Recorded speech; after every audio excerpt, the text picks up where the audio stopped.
Is it going? Oh God, it's going. Okay, I'm here. All right.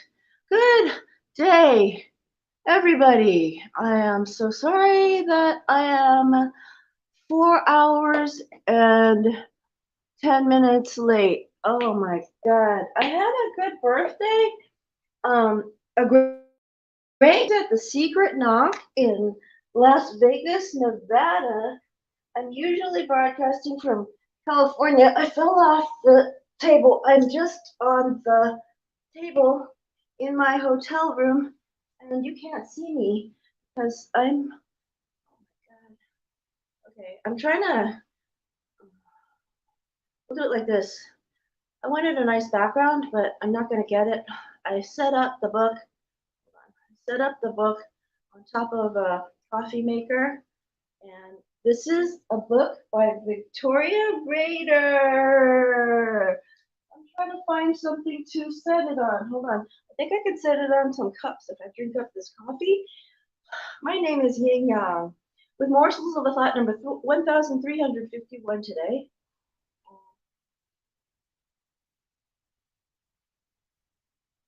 Okay, that's one cup. Excuse me. Um,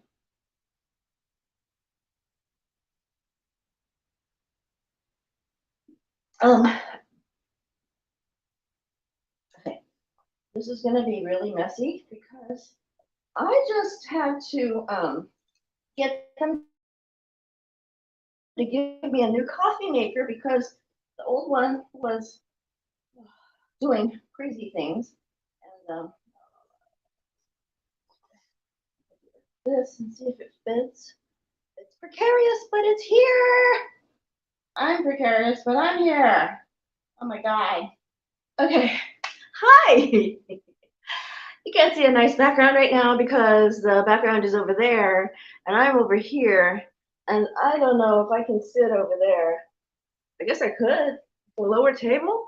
Um, and you cannot see the mess in here. Oh my God. Maybe I'll get. Maybe I'll go over there because it's a nicer background and I can see better. And gee whiz. Okay, how do I do this? I'm gonna fall off the table again. And okay, this is Yin Yang's variety show. Morsels of a Thought, number 1351. Um, as you can see here, I'm setting up and I'm late because I've had my birthday yesterday. I am now 58. I guess I can do it like this, maybe. Oh golly. It's going to be a short chapter. Today we're in the law of connection. I had to make a Xerox of it because, oh no, I'm going to get dirty. Oh well. Anyway, here we are. I'm behind the book, as you can see, in many ways. And I'm just going to call out really loudly. I'm on data, so it should be okay. In the law of connection, it is, how many pages is this? This is 1, 2, 3, 4. Oh, goodness gracious. I think, well, okay, I can't put it off, so I'm going to just do it right now. In the law of connection, it's chapter 18. My examples are, I saw Vika Rader yesterday. She's gorgeous. She's beautiful. She does not look, she looks younger than her children. My goodness. And she has an adult daughter that I can tell of. I'm not sure. Anyway, law of connection. Expand your connections to expand your income opportunities. The law of connection dictates that you should expand your connections in order to expand your income opportunities. If you know and serve 3 people, you'll have a 3-person income. But if you're serving 5 million people through your products, understanding their needs and meeting them, you'll probably be making well beyond the 5 million. I mean, if you're like, look, this company's serving millions of people. I can't see. Anyway, The more people you connect to, the more people you can serve and the more income opportunities you'll have. As they say, it's not what you know, it's whom you know, who you know. But this law goes beyond that. It's not just who you know, it's how you serve those you know in a genuine way, how you authentically connect with those you interact with. Now, you can't get much more interactive and authentic than falling off a table, I'll tell you. Um, anyway, so this connection with your oneness with the true source to God and expands, this connection initiates with your oneness with the true source to God and expands through your higher self and then to others in the best, highest, most aligned way. The fastest way to grow your business is to help others grow theirs. That try to refer 5 people to 5 other people's businesses and you'll be amazed at just how much the universe gives back. The key is to intentionally grow someone else's business. Every time you buy groceries, you're growing someone else's business, but there's a lack of intention. If you're just going to buy food because you need food, the energy in that transaction is the energy of consumption.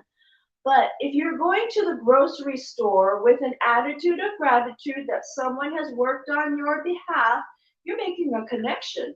When you buy bananas shipped in from Peru, ask yourself, who picked them for you? That very person has a connection to you through their labor. Then there was a truck driver who delivered them to the store and a clerk who served you. Can you start to appreciate just how many people worked on your behalf so you could have a banana? If so, when you walk into the grocery store, it's no longer a mere grocery store. It's a haven of unity, bringing together all those people, all those businesses, working together to provide you with a simple banana. That's just one example. When you start understanding the connection we all have with one another, the genuine love connection we share, you no longer take anything for granted. Instead, you appreciate and enjoy divine gratitude for the constant love connection, which allows you to connect to more people and prosper as you do so. If you want to put the value of connection into practice, go out and meet new people. Find out how you can help them, how you can assist them financially to grow their business.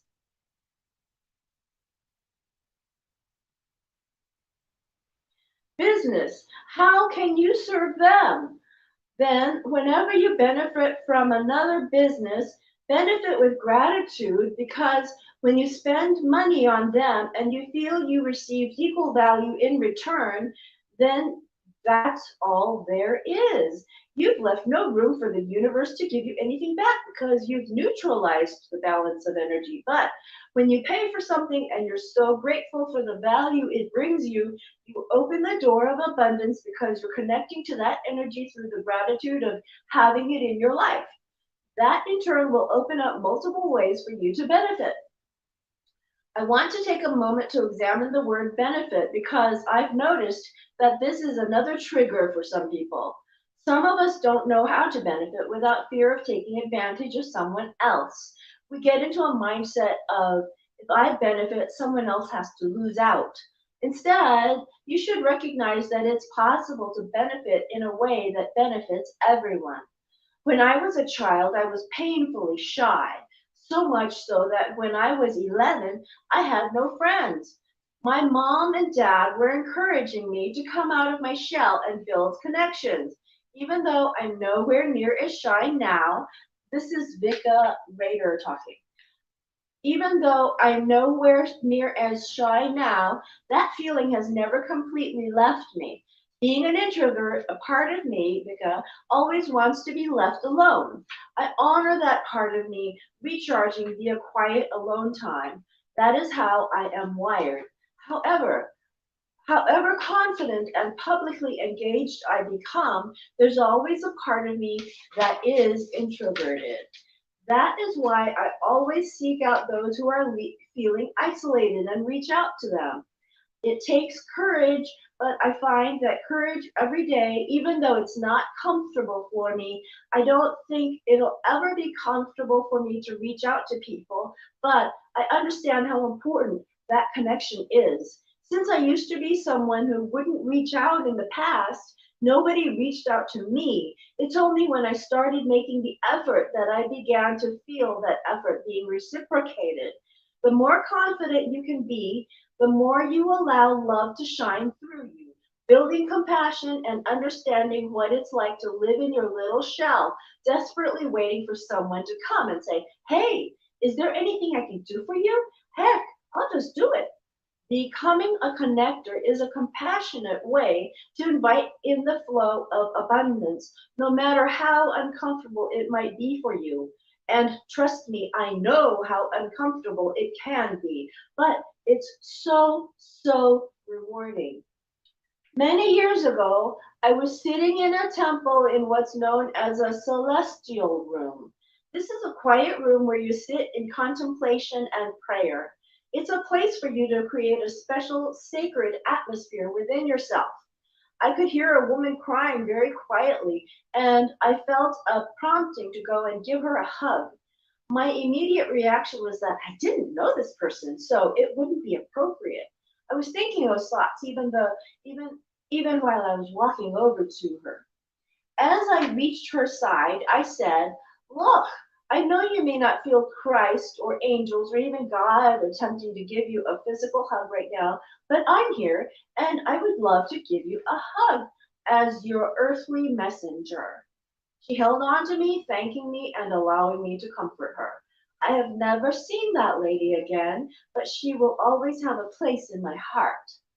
The law, that law of connection, which we don't tie to money, is directly linked to divine abundance. I'll refer you back to the law of the true source to remind you that you, through God, become a source of abundance. Cherish that connection.